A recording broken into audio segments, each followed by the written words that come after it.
Sa nakaraang MediaCon ng My Love Will Make You Disappear, nagpasalamat si Paulo Abilino sa mga taong nasa harap at sa likod ng kamera. Dito guys, makikita natin kung gaano ka-humble ang isang Paulo Abilino. Hi everyone! Good evening! This is Manay Gina and welcome back sa aking YouTube channel. So guys, for today's video, pag-usapan natin si Paulo Abilino. Pero bago ang lahat, please huwag kalimutang i-like, i-share at paki-subscribe sa aking YouTube channel.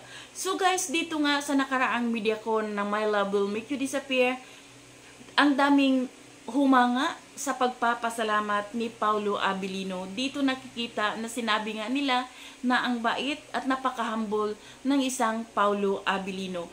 Guys, panoorin natin kung paano magpasalamat si Pau. Let's watch this. I'm honestly very excited and medyo gulat rin dahil hindi ko in-expect na ganang karaming bansa ilalabas ang pelikula namin. Pero I'm very happy, very proud of Star Cinema. So I'm very happy for Star Cinema and everyone who worked behind the film. Actually, sa akin kasi kapag nakakaisip ako ng pelikulang ginagawa ko, hindi ko naaalala yung performance ko o yung ganda ng cinematography. Naalala ko lagi ang lahat ng taong nagtatrabaho sa likod ng pelikula. And kung maging successful itong pelikula, and sana maging successful, of course itong pelikula ay para sa lahat ng tao na nagtrabaho sa likod at naglako ng pelikula. So para sa inyo. So yan guys, napanood natin at 'di ba?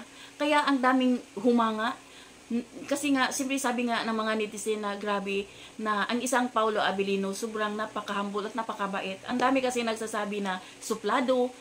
Kasi sa personalidad kasi ni Paulo Abilino, parang makikita mo na parang ang sungit naman, parang suplado naman.